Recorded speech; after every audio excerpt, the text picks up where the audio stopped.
Alrighty, folks, you're about to listen to a bonus huddle, a specially curated huddle that we run once a month with experts sharing their insights into the topics that are most important to our CMO community. We call them huddlers.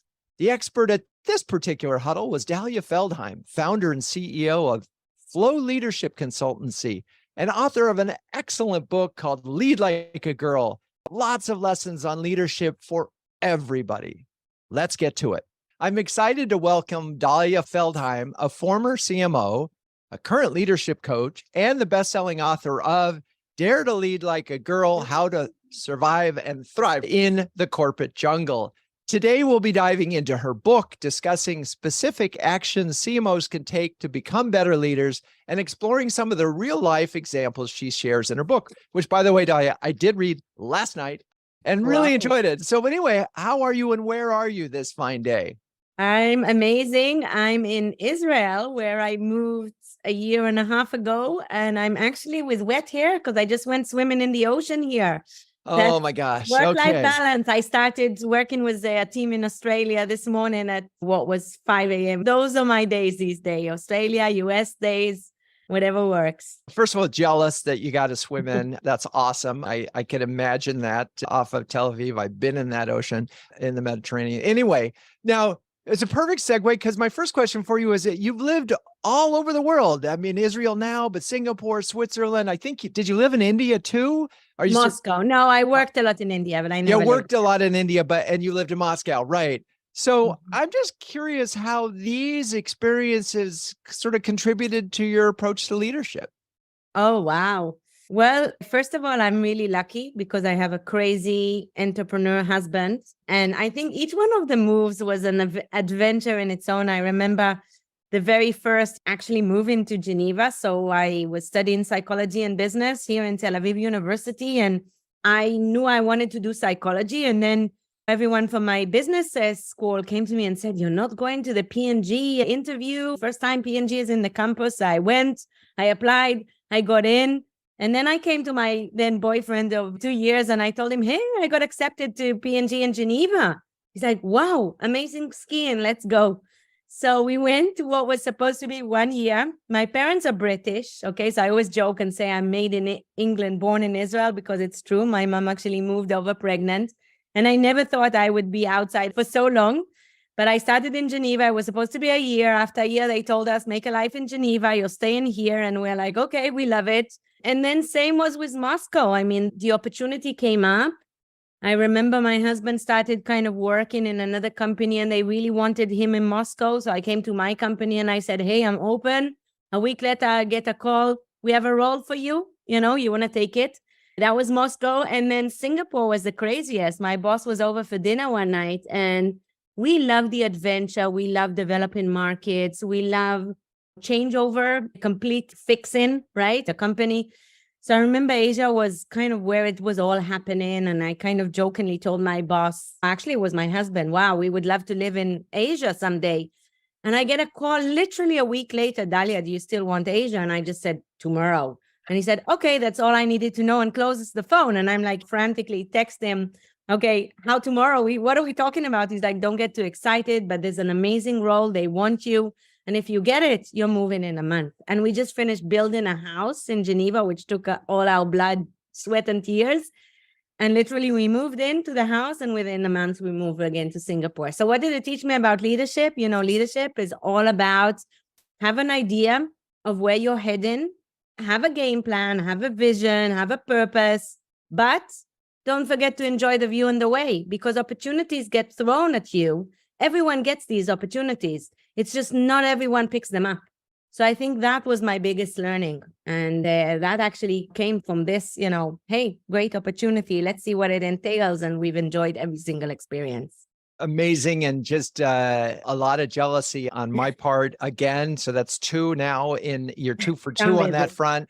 One of the things I noticed in your book, you had an advisor, saw someone speak who talked about dreaming big and writing things down and where you want to be in 5 years. And I remember in the book, you mentioned that you wanted to have a lake house in Geneva. And sure enough, like it came true. It's crazy. Yeah, that was a crazy. Like I attended a training very, very young, ABM. I was 2 years associate brand manager, right? P&G has all the acronyms. So I was 2 years in the company and we had a lecture.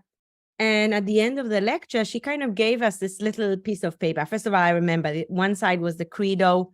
They drew a circle in the sand and left me out. I drew a bigger circle and left me in, which I absolutely loved. So it became a big inclusion mantra. But then on the other side, she said, hey, write down 5 goals.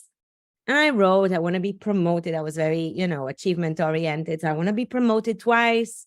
I want to have 3 kids. And this was in 5 years, right? I went and I was kind of running out of ideas. And she's like, dream big, dream big. So I'm like, I want to have a house on the lake in Geneva. And I remember, then opportunities came. My kids came really quick. Actually, my 2 oldest are only a year apart. It happened and we're happy. And then I got promoted really fast. And that also kind of happened. And then when we moved to Moscow, that was an expat assignment. So that means the school is paid, the house is paid. So the first time in our life, we were able to save money. And with the little money we had, my husband actually found this house that was really undervalued because the lady living there refused to leave. We started talking with her and then we bought the house for really, really cheap in these kind of relative terms. And then we befriended her and we just became lucky because I was pregnant and she connected with us and she decided to leave. And as I was unpacking and seeing my kind of 3 children play in the garden of the house we just built, I found that little note and I just kind of burst into tears. If you would have told me 5 years ago, everything I wrote down will come true, I would have never believed you. And since then, that becomes kind of every training I do, every coaching, etc. Manifest your dream. Partly they say my feet are in the ground, my head is in the sky. I'm part spiritual, part rational, but there's something out there when you manifest to the universe aligned with a made up mind. So when you manifest something, be surprised what comes up. So that's the story there. I love that. Now, speaking of feet on the ground, a lot of your stories sort of reference back to being in the Israeli army. And I'm just curious how formative that was for you as a leader, because I think you were a platoon commander. I may have had the title wrong. Yeah, well, sadly for us in Israel, it's compulsory, right? And men and women, of course. And I always say, I hope my kids didn't have to do it and that there's global peace. And so for me, especially living abroad, every time people bring in the army, I need to explain it's compulsory. I was not luckily, I was a platoon commander of girls, preparing them for basic training. And I always say that's my crash course in leadership. And there's something really weird in that experience. But at the age of 19, I was in charge of 200 soldiers. And I remember, stories of building motivation. I had a soldier that was really misbehaved. My commander told me, the base commander, okay, the highest rank, told me I need to kind of throw out of the army or put her in jail. And I decided to have we call it a drill, like a sergeant drill, right? With her all night. We started, I just became her coach. We were supposed to do these drills, run here, run there. But I was just kind of telling her, hey, you have this opportunity to serve as equal. Forget about the background, make a difference. We spent 4 hours. She broke down into tears. And I remember, I'm tearing up just remembering it, right? And I remember the next day at 4 a.m., we finished the drills. I sent her to sleep. And the next day, I came to where we were having breakfast. And usually I was a platoon commander, so only my platoon needs to come and salute. And she basically made the whole base. So maybe, 500 girls stand up and salute. And since then, she became the best soldier ever, right? And we've been in touch years later. And I think many experiences like that just kind of taught me everyone deserves a chance. Everyone is coachable. It's just how do we get to the right buttons, believing in people. So that was just one experience. But I think, the crash course in leadership, that you're not a leader unless you have followers. So this means it's not about managing people. It's about managing businesses. It's about leading people that manage businesses. So it was very motivation and what can be delivered when you're totally fired up. That was kind of one of my biggest learnings from the Army and extremely applicable in the business world. Yeah. And of course, the difference in the scenario of being in the Army is that there's a lot more at stake. Yeah. Whereas marketers, chances are we're not going to be. Yeah, we're changing lives. I wouldn't underestimate. Well, we may be changing lives, but we're not necessarily putting our own lives at risk. Yeah. But I want to go to, so the direct link here to me in your Army experience is this moment where you're actually targeting young recruits into the Army. And it happens to be the Israeli Army. And I love the story of you writing the letter and so forth. And I'm wondering if you could just give a brief share of that. We did read the book, right? There we go. I passed the quiz. Yes. Amazing. Well, one of my favorite kind of pieces of work that I do today with company is find your purpose. And I work with companies on, I find that purpose, and that's why it's the first P in my book, kind of in the framework, because it influences everything else. When I reflect on my career in P&G, I know why I was on fire. I was on fire because I was completely aligned with my purpose every single day. I knew from day one that it was about empowering and inspiring people, right? And I often tell this story of how did I find my purpose for the first time. So I was a platoon commander and I studied psychology and business and started with P&G. So it was about 3 years after I was a platoon commander that I was an associate brand manager. And FemCare, so always Tampax and All Days, were 70% of our profit. It was a very big deal. And one of our competitors was about to launch into the market, Kotex. And I remember the first lesson of the best offense is defense, right? So preparing for that launch, I went and I analyzed where are our weak spots.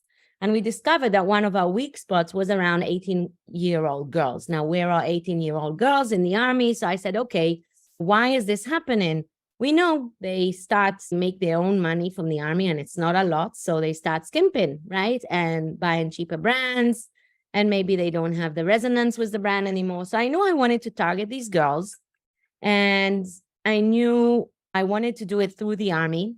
So I had to think of an idea of how to be relevant, how to sell this idea of sampling to the Army. And, many girls, when they come, a wash bag is really important because I won't take you all into the detail, but you run into public showers and everything gets messed up and wet and, it's a mess. So we created this kind of sophisticated wash bag with compartments for your pads and etc. And the Army loved it. And we sold it in and they agreed to sample every single soldier in the first day of recruitment. Now, a week before we launched the campaign, I kind of really wanted to add something personal.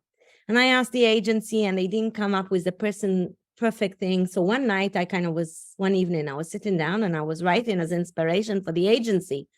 And I remember, you know the term flow, right? Flow is when we're sometimes called meditation in action. When we're so engrossed in what we're doing, we lose track of time. I was in total flow. I was writing for these girls, really putting myself in their shoes. I remembered saying goodbye to your parents, getting onto the bus, and you're rummaging through what the Army gave you, and you're scared like crazy. Who's going to take care of you? And I spoke about those emotions, and I spoke about hygiene in the Army and why we created this gift bag. But I also spoke about empowerment and how proud she should be for serving in the Army as equal and going through this hardship. And I remember I lost track of time, as often happens when you're in a state of flow, and I literally fell asleep. And the next morning, my boss came in and he's like, Dalia, what are you doing here? And I'm like, oh, I just wrote this letter as an example for the agency. And he was like, can I read it? And he read it and he teared up within seconds. And he told me, Dalia, you don't change anything. I want you to sign it, Dalia, with your real name, ex-platoon commander, and we're going to ship it as is. A week later, the campaign went out. And 2 days later, I was called in. I remember it was a Friday. I was called into the service line and they're like, oh my God, Dalia, you have to come here. We're inundated by calls from soldiers and their moms. Soldiers come home on the weekend just to say thank you for being there at such an emotional moment. And for you marketeers out there, that is the magic of marketing, right? Being, there, when and where with the right message that resonated.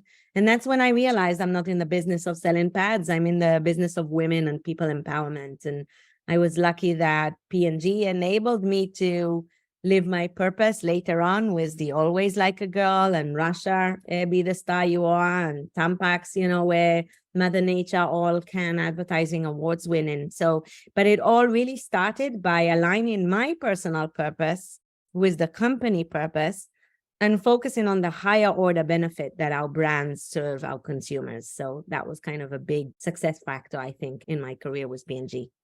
Besides the fact that I'm tearing up as I hear the story, because I can just imagine these young women reading this, and the ability to empathize with them because you had been there. What's so interesting here is in B2B in particular, sometimes it's very difficult to get to that level of empathy. You had already experienced it. So you had walked a mile in their shoes, so to speak. And it just reminds me, in the challenge for the huddlers listening, and is how do you get to that level of empathy and insight, particularly if you haven't been through their job. And that was not a question, that's an observation. Yeah. And speaking of observations, I did watch your TED Talk last night as well and enjoyed it. And a couple of things struck me, and I'm going to just go stylistic for a moment, because I noticed how calm you were and how deliberate and measured. And I'm sure you weren't necessarily calm inside, but you didn't have a single, not a non-word throughout the 13 minutes. And these wonderful pauses. I'm just thinking, oh my God, you must have rehearsed that a million times.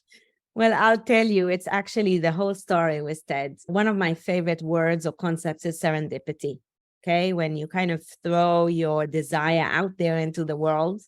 When I tell the story that I tell in TED for the very first time, Tal Ben-Shahar, who is Harvard's guru for positive psychology and now a business partner and a close friend, he was sitting in the audience. And at the end of it, he's like, oh my God, Dalia, you need to speak on TED and you need to write a book. And I remember I literally went, me, I'm any girl next door, right? And he said, well, that's why it's so relevant. And so I had this TED goal. And one day my friend told me, hey, they're recruiting for TED. Why don't you apply? And then I was in INSEAD that weekend and we were studying really hard and they needed a 5 minutes video. And I'm like, I don't know when I'm going to have time to record a 5-minute ping. I get an email. I did some interview for some audition to Women's Day talk, and this guy sent me my 5 minutes video. So I write back to him. I said, hey, is there any chance you can edit this for a 3 minutes video for me until tomorrow? I want to apply to TED. And he's like, of course, TED, amazing. I sent it to me. I sent it out, and then I didn't hear from them. And then my grandma passed away. She was 105. It's a story in its own. I flew to Israel. I land, ping, I get this SMS. You got accepted, but it's under the condition that in 1 week you can be in Israel. And I'm like, surprise, I'm here. So anyway, in the beginning, and for anyone kind of planning to do a TED, I know as marketeers, we're a little bit more comfortable with public speaking, but the TED experience, oh my God, it was a different level. We had 1,000 people in the audience, and you know that what you're going to say, I think today 200,000 saw my TED, right? So it's quite overwhelming. So I think the 2-3 ideas that I have for anyone thinking about the TED, well, the first thing, yes, luckily, we had an agency working with us, and we know that practice makes perfect. Now, I'm not a practice person. I'm a wing it person. Okay. I do public speaking. I have my bullet points. I have a structure like now, right? We're completely fluid and prompted. And yet my coach did not accept that, right? It had to be scripted. And I was like fighting him like crazy. You're killing all my stories. You're killing my flow. But we didn't have a lot of time. I think it was a month and a half only. And we worked on it, and he's like, trust the process. So we had that total meltdown. Okay. But then towards the end, and still I would always miss something, a word, etc. But then on the night itself, what was amazing, and the other big tip, my husband actually went and bought the whole second row, okay, for friends and family. I could only see up to row 3, and they were all supportive face. And then there was another speaker that was talking about underprivileged women, Arab women in Jaffa. And a week before, I realized that they're not actually joining to see her speak about them. So we also kind of donated a few tickets. So the first row was also supporters of these women that came, right? So I'm sitting there and I'm literally talking to friends and family. So that was the second big tip. And then the third one, and there's a picture that my coach kind of captured me 2 minutes before, because I'm talking about a sensitive topic. I'm talking about a bully boss. I was shaking. And if you really, really pay attention, the first kind of few seconds, you would see my voice and my feet. I was shaking before going on stage, but I'm a yoga practitioner. I just sat there and I did meditation. And I said, I am going to speak for that one person that this talk would make an impact to the better on. And I'm just going to focus on that one person. And if I change one person's life, right, I change the world.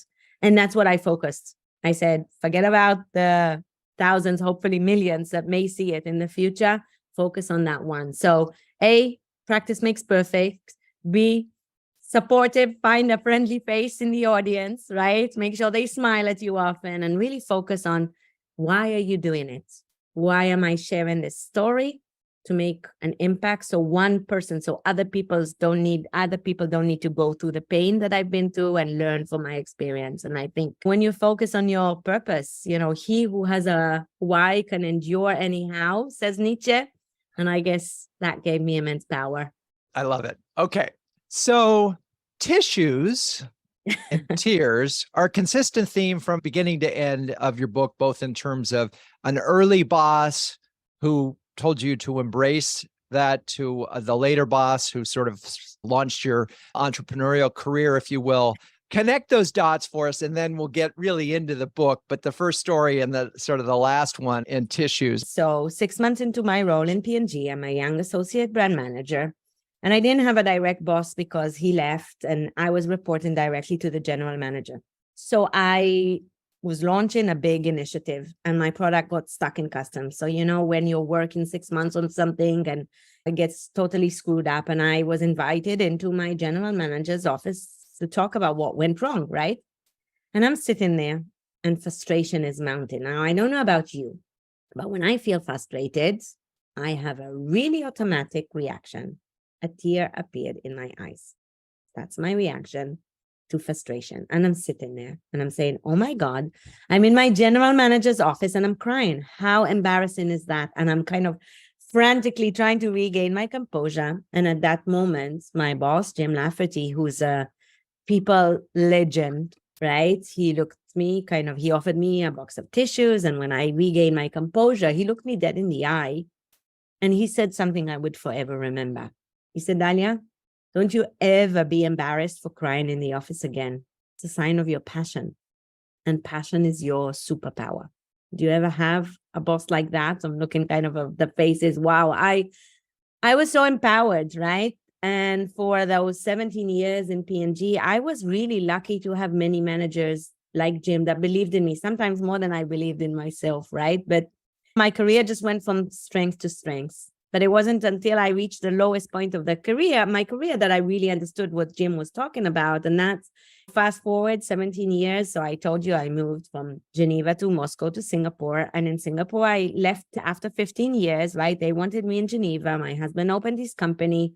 I decided to take this amazing role as CMO Asia of another Fortune 500 company. Amazing company, beautiful mission. I was brought in to lead 200 leaders around Asia. 1 month into the role, I got a new boss and he couldn't be more different. Okay. So as you can see, I'm all about passion, right? Creativity, people. And he was all about numbers and scorecard and ROI. And most days the culture was like ROI or you die. Well, anyway, my first encounter, he told me, Dalia, I'm not going to share what you're good at. I find it a total waste of time. I'm only going to focus on what you need to fix. Okay. And he kind of jokingly added, oh, and there's no art in marketing. It's only science. You just didn't get it yet. So you guys in marketing, you probably felt literally, it was like, I see your eyes kind of rolling, right? It was like stab and turn. Anyway, that day I was in his office and he was giving me feedback. Now I love feedback, right? We used to call it tough love. You heard that term, right? Feedback that is direct and honest. Bring it on. Don't sugarcoat things. Feedback that comes from a position of care. Well, that day, there was no love in the room. It was just really denigrating, humiliating, belittling, the worst that feedback can be. And I'm sitting there and I'm holding it in and the frustration is mounting. And then he starts offending my team. And I don't know about you, but that's when I became a lioness because I knew how hard they worked. And I was just so angry and so frustrated. A tear appeared in my eyes. Now, at that moment, he smiled and he offered me a box of tissues. And for a moment, I had that warm, fuzzy feeling, remembering my first boss, Jim. But then I kind of raised my eyes and I noticed something weird about his smile. And he turned around the tissue box. And I couldn't believe my eyes because on the other side was a handmade sticker he prepared in advance, which read Dalia's tissue box. And you need to see your faces now because, right, this is like, and that was my reaction, right? Yeah. It was a joke, right, for him, right? He was preparing, he was doing everything he could to make me cry and thinking that he's funny. And I can tell you in a very weird way, as you said, and I say in the book, if I meet him today, I'm going to say thank you because in the weirdest way, I stayed there for 3 years, right? I'm a feisty little one. I kept on saying, I'm not going to quit. Why should I quit? He should. I hired people. I loved what I was doing. And I tried everything I knew in my toolkits: fight, flight, freeze, humor, coaching. I quickly realized you can't coach someone that doesn't want to coach. So the end of the story was, luckily for me, I attended a P&G alumni, so my previous company, and I walked into the room and I realized, whoa, this is what culture should look like. I'm in a toxic environment. I realized I'm a frog in boiling water. And I decided to leave. And then I had an exit interview and he left a few months later. But yeah, in the weirdest way, this kind of experience, when I left, I said, what a waste of human potential, right? In one company, I was a rock star. In the second, same person.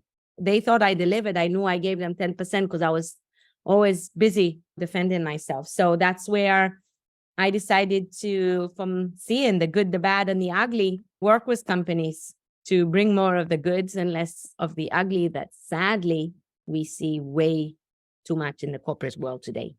So that's kind of what led me into what I'm doing.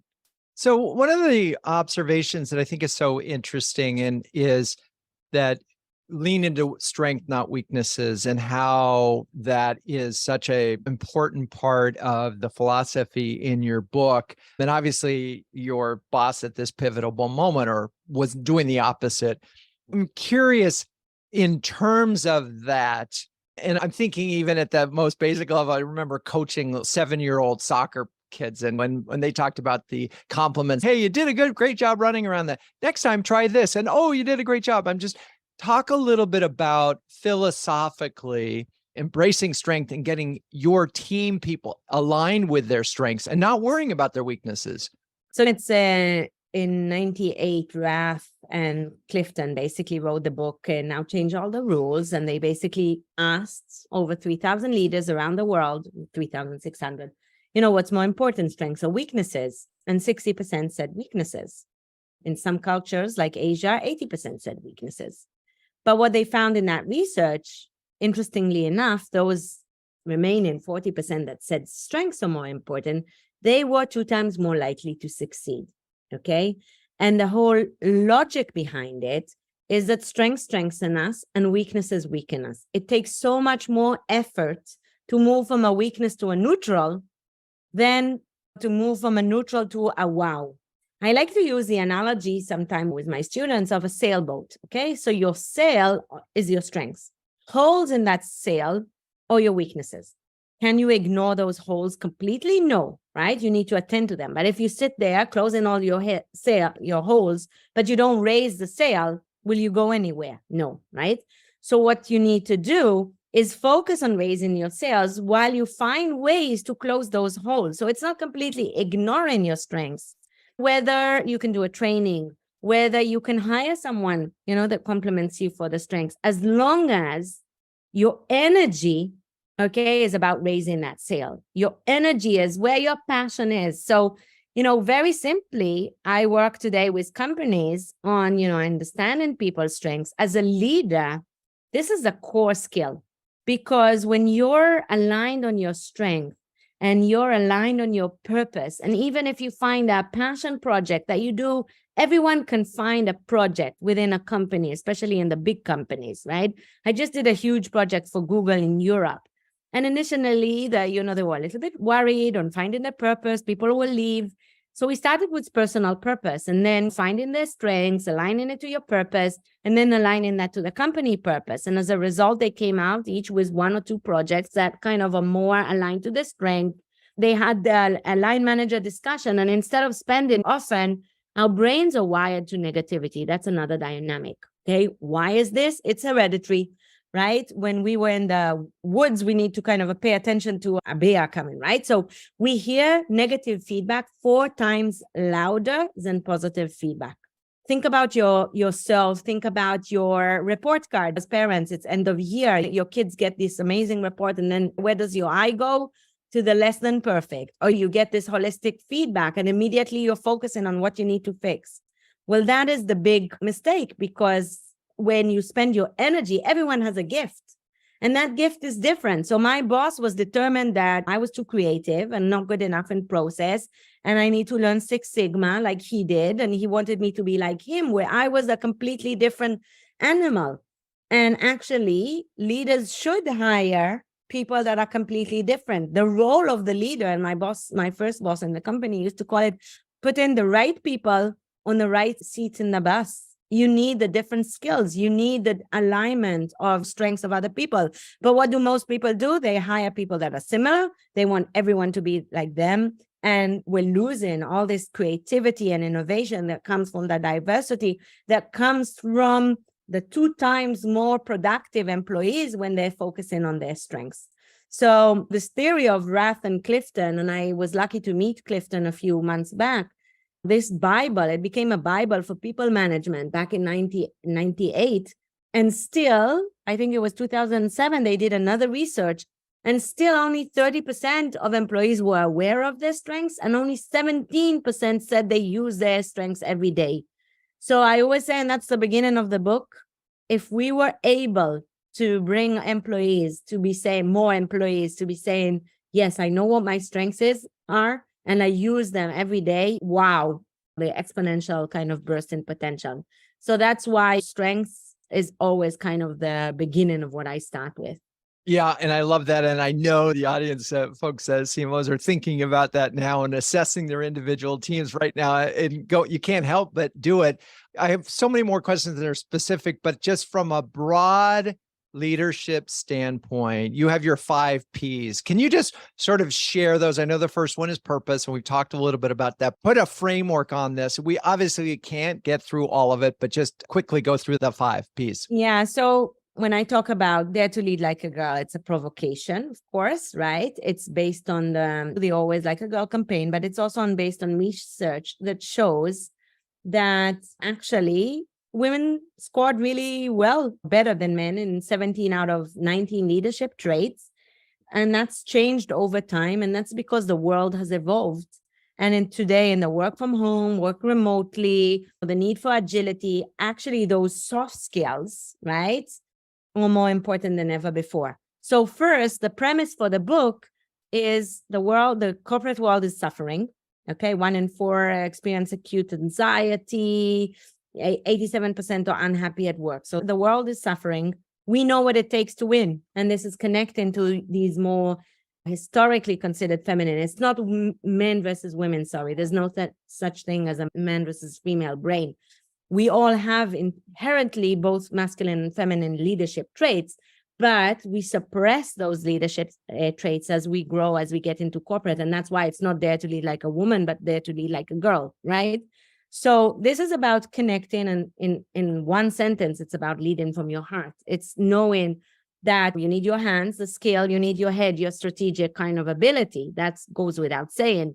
But the difference between a manager and a leader is heart, right? So what does it mean?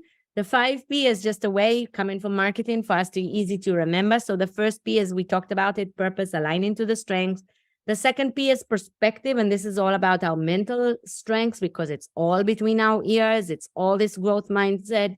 It's how we learn from failures, etc. The third P is power up. It's all about energy. We're seeing the disease of the 21st century is burnout. Why? You can't pour from an empty jug. So what do you do to build energy? If it's swimming in the ocean or eating healthy food or sleeping properly, or what do you do to fill your jug? I always say positive psychology is not about the glass half full. It's knowing that you have a whole jug of resources that you can use. So what are you doing about filling that jug, right? So that's kind of the third P. I call it power up. The fourth P is the most important, and look around you. Okay, that's you guys. It's people, it's relationship. And I always say there's no ROI without people. It's not return on investment. It's return on interaction, because we know what drives businesses is relationship. Even, as marketeers, I talk a lot about empathy. Empathy is a core skill, even for innovation. It's not only for relationship. Think about it for innovation. All of my success was because I was able to put myself in others' shoes, to think of unmet needs, whether you're B2B or B2C, right? Even if you're B2B and you're selling to, a client, understanding their needs, how can you uniquely meet them? So that's in all the people and relationship. And then the last P is around positivity. And positivity is not about being happy all the time, but about being emotionally, I call it emotionally brave. So giving ourselves the permission to be human. Okay, it's okay not to be okay. And Tal Ben-Shahar, my mentor, often kind of says, who doesn't have negative emotions? Only psychopath or dead people, right? So if you're sad, that's great news. But positivity is really about this notion. I tell the story that my bully boss used to call me Miss Kumbaya. He thought I was too positive. And when I started studying positive psychology, I actually learned that it's good for business to be Miss Kumbaya. It's good for business to be positive. Our brain in positive state is 31% more productive. It's not that success leads to happiness. Okay, Sonia Lubomirsky, amazing research. It's the opposite. Happiness leads to success. Happier people are more successful in work, in relationship, or healthier. So how do we kind of lead in like a girl is from personal purpose, perspective, energy, people, but also how do we bring our emotions to the workplace? It's okay to cry in the workplace. It's my way of dealing with frustration. You deal by slamming the door. Why is that really, way of behavior better than others? So now I say, I'm not embarrassed. This is my way of showing my frustration. Give me a moment. Let's continue this conversation tomorrow. And then I would say, hey, you triggered me yesterday. This is why. This is really important for me. Okay. So sometimes I talk about it as talk emotions unemotionally, right? Process them and turn it into a win-win. And I always say there's no challenge with conflict. Conflict means that something is really important for you and really important for me. So how do we turn conflict into an opportunity for connection through curiosity, right? So, hey, that triggered you. What's going on? This triggered me. This is really important. Let's find a win-win. So that's kind of the essence. That's a great summary. And I think the one big surprise for me is your book was more, I'm going to describe it as a self-help on a very broad level. It's like sort of how to sort of live a more fulfilling life is really where I got it. And there's one point where you talk, and I have to go here, which is you list all your roles: mother, wife, friend, athlete, employee, and you describe what it means to be good enough in these areas. And I really appreciated the good enough phrase, because there's this other phrase out there: how you do one thing is how you do everything. And that drives me bonkers, because you can't do everything perfect. If you tried to do everything perfect, you would simply go insane. So can we just talk about the good enough factor? And I really appreciate that in the context of all of the roles that you described you had. So I was a gymnast, okay? A gymnast is all about perfection, is getting a total. So I'm a perfectionist. I started my career as a perfectionist. And I think many of our kind of alpha go-getters, right? We're perfectionists. And I would stay up all night, but I was also aligned to my purpose. So that was an extra kind of energy. And I remember when I was mom, I really wanted to be the best mom I could be, the best employee I could be. And actually the lesson came, I think I mentioned this story also in the book, but the lesson came from my 8-year-old. So he was in a school play, and it was really important for him. My husband was abroad, and he said, I really want you to come. He was a small role. I think it was a tree. And he was a tree. Japan. That's what you said in the book. It was a tree. So a few weeks before, I said him, of course, I'm going to be there. And a few weeks before, we were told that the CEO is about to come, and I am chosen to speak to him about the femcare business. Oh my God, wow. It's a kind of important career moment. but I knew I had to be at school. So I went to my president, who was amazing. And I said, listen, I'd love to speak to the CEO, but can I be first on the agenda? My kid has a school play. I have to be there. I promised him. And he's like, sure, no problem. He put me first on the agenda. And as things always happen, the CEO's plane got delayed and he arrived an hour before I had to be at school. And I gave my talk, rushed to school with my hair and my high heels, rushed into the hall to see my little tree walk off stage. He just finished his role. I was in tears. I think he could hear me. I missed him. I was crying the whole way home, right? The guilt was like overwhelming. And then when we arrived home, Leon turns to me and he says, Mom, you're not always perfect, but I see you really try. And that moment, I realized, right, that we can't always be perfect, but we can try and we can choose what's really important and what really matters. And I always say, be there for the moment that counts. Okay, so I did my best to be there for birthdays and school plays, even if it's going to the president. But even more importantly, making your moment you're there counts. Being present. So many of us working parents come home and we're constantly on the phone, or we leave early to take them to the park, and then we're kind of in the park, but we're swinging and on the phone. So that kind of framed my experience where good enough is good enough. And there's a whole kind of system. Actually, it was my first boss, Jim. You can only do 5 roles right. So choose what are the 5 most important elements for you. And maybe it means sports was really important, parenting, right? My career, friends, my parents were away, at that stage. It was kind of talking to them maybe less, or as friends, really focusing on the few that I'm going to invest in, or not being kind of, I would love to be on all these different roles. So I think that's another important dimension, that we redefine success differently. And I remember my last boss, one time he told me, you're the only one, when I say it has to be delivered by 10 in the morning, that don't deliver on time, right? I come back and I say, yeah, it's not realistic. And I have other things in my life, and work is important for me, but family is too. So here is what I'm going to do. And it would be at 12, and tell me if it's absolutely diehard critical. And it's just this notion of, I need to understand the logic. And if he tells me it's absolutely critical, die hard, because I need to submit the report by 10, I will deliver it at 10. But if I don't understand the rationale, we work together to negotiate and find a solution. So work is important for me, right? But, on your deathbed, you're not going to say to yourself, oh, I'm sorry, I didn't stay some extra hours at work. So have perspective, right, of what really matters, and redefine success holistically. Yeah, it's funny as you're telling the story, I was thinking of at my son's high school graduation. There was a gentleman who was either on the phone or looking at his phone the entire graduate, didn't look up once, even when his kid was at the very top. And I just thought, oh, dude. Kids remember that. But they do. They do. So unique challenges that women face in the corporate world, particularly in marketing leadership role, and how you see them navigating these challenges. The premise of the book is a provocation, right? And Rasi Sota, my friend, kind of together with Nili Maba, talk about a model. We have positive feminine, okay? This is empathy, intuition, teamwork. We have positive masculine traits, okay? Logic, direction. A good leader has to have both. Okay, if I'm only in my empathy, I need to float like a butterfly, sting like a bee. Sometimes I need to step into my assertive. Okay, so a good leader has to have both elements equally. Now, the issue with the business world is that it's collapsed into what Raj calls wounded masculinity, where it's power over people versus power with people, competition versus collaboration.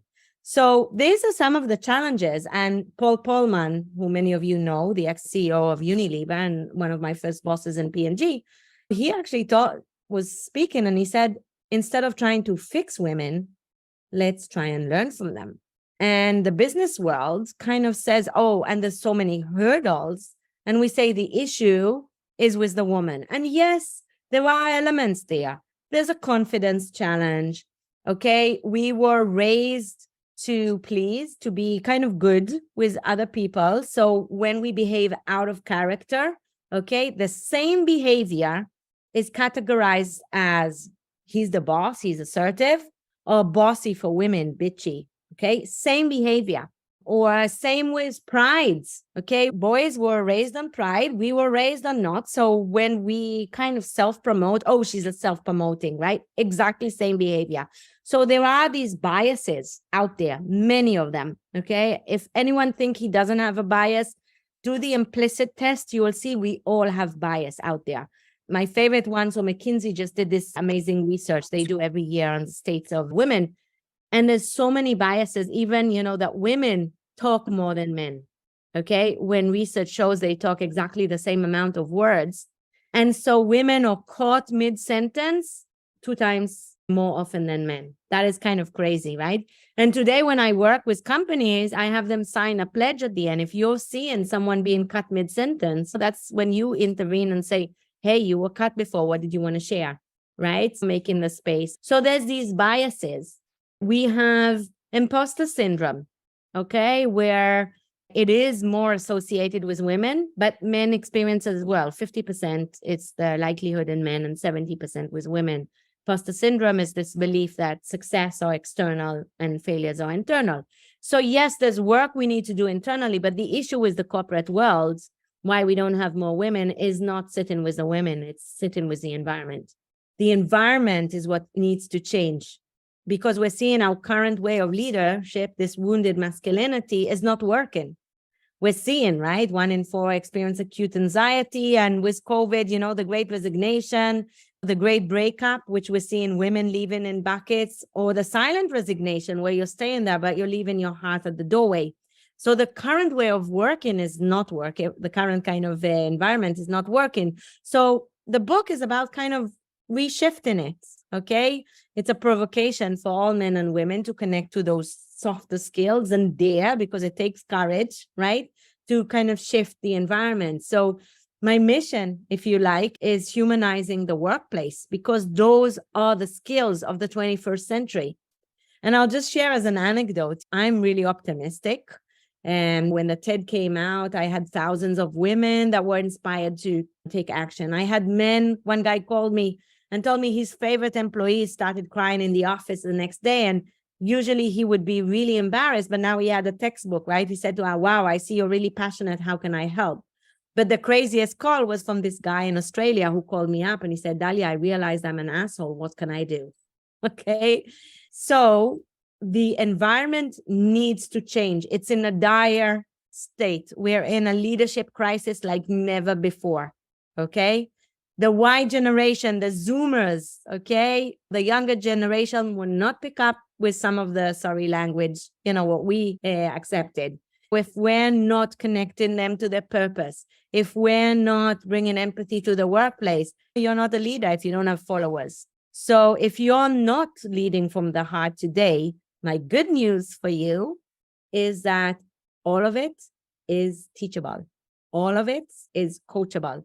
It's just your mindset and your decision to say, hey, people before profit, because when I take care of my people, the profit takes care of itself. So that's kind of the notion. It's the 21st century. We're not production line anymore. It's all about productivity. It's all about when I talk with CEOs and I tell them, oh, I teach happiness. And they're like, Dalia, what fluffy business is that? That's when I bring in the research. $7 trillion is what it's costing us today, stress at the workplace, absenteeism, silent resignation, etc. So it all goes down to the bottom line. It's all about productivity, but it's how you deliver productivity to the hearts of your people. So put the hearts of your people in the heart of what you do. Wow. Well, that's an amazing summary and perfect timing. And connecting productivity to happiness is the billboard here for me. Is if you talk to your employees, and in fact, there's going to be this direct correlation between how do they feel the purpose of the organization? Do they feel empowered? And that once they're feeling in the connection to you in that sense, your productivity numbers will soar, which I appreciate. So talk a little bit about your latest venture in Uppiness and what you're doing there. So I started to turn the university course into a corporate course. Microsoft, Google, Facebook, Meta. It's a 6 months long course. I call it From Manager to Leader. I either do it co-ed or women only. I was looking for a fun way to bring it all together. So after we learn all these positive psychology interventions, how can we make it tangible? Because I'm a coach. It's all about tangible. And that's when, together with my partner, Oren Appel and Tal Ben-Shahar, I brought him in. We created Uppiness. And Uppiness is an online game. Okay, why game?